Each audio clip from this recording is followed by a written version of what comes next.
Despite being at the center of an intensifying trade war, China just posted a stunning economic surprise.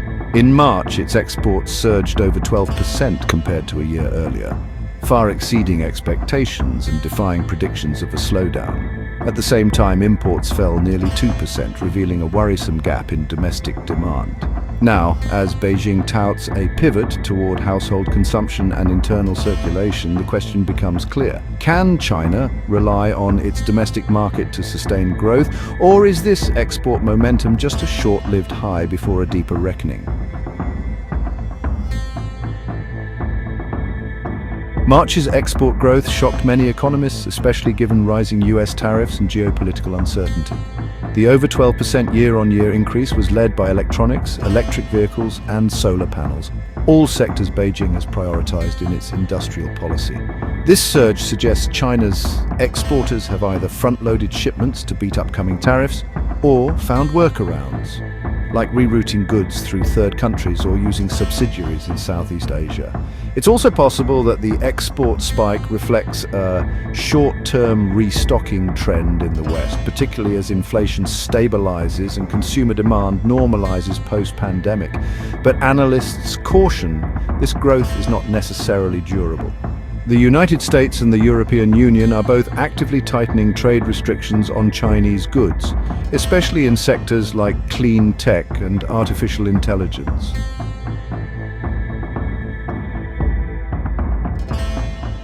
Under President Trump's new round of tariffs announced earlier this year, Chinese goods face steeper barriers in the US than at any time since 2018.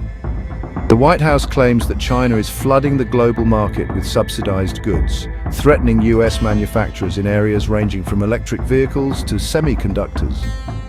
Washington is also coordinating with allies like the European Union and Japan to enforce stricter investment reviews and export controls on critical technologies. Now, Beijing has responded with its own tariffs and regulatory probes, targeting US firms operating in China, but so far it has held back from escalating dramatically. The real concern? If a full-scale tit-for-tat escalates further, China's export engines could sputter, especially if the US and EU cut demand or move toward full decoupling in strategic sectors.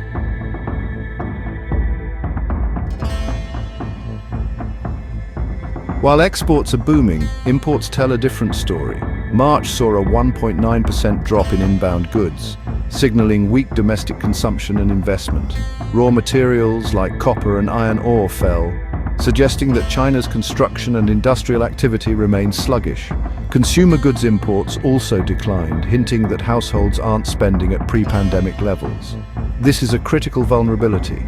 Beijing has said it wants to rebalance the economy toward internal demand, but after decades of export-led growth, the transition is proving difficult. Household debt remains high, youth unemployment is still elevated, and consumer confidence is fragile, especially after years of strict COVID policies and a shaky property market.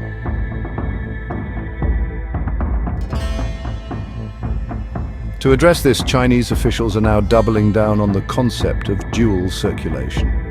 The idea that China can grow by both exporting high-value goods and stimulating internal consumption.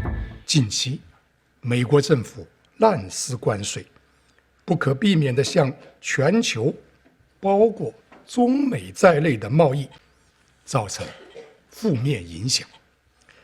中国第一时间坚决实施必要的反制措施，这不仅是为了维护自身正当权益，也是为了捍卫国际贸易规则和国际公平正义。中国将坚定不移推进高水平对外开放，与各国开展互利共赢的经贸合作。In theory, this would reduce dependency on Western markets. In practice, however, shifting to a consumption-led model means overcoming deep structural barriers, a weak social safety net, low household income share of GDP, and persistent investment in state-owned enterprises over private demand. Recent measures like modest interest rate cuts and consumer subsidy programs have had limited impact. Analysts say what's needed is more aggressive stimulus, or long-term reforms like higher wages, stronger healthcare access and pension expansion to reduce precautionary savings. But those steps carry political and fiscal risks, and Beijing appears cautious ahead of key leadership meetings later this year.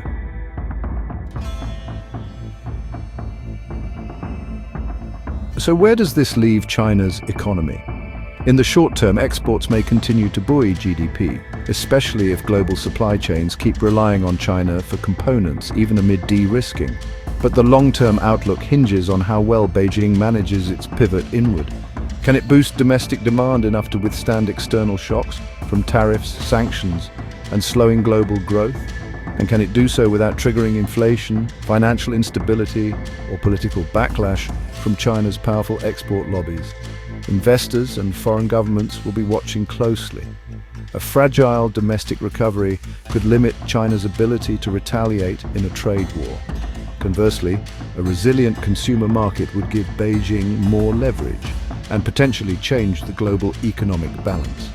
For now, China's export machine is still running strong, but the road ahead is anything but smooth. Whether China can truly pivot to a self-sustaining, consumer-driven economy will shape not only its own future, but the global economy for years to come.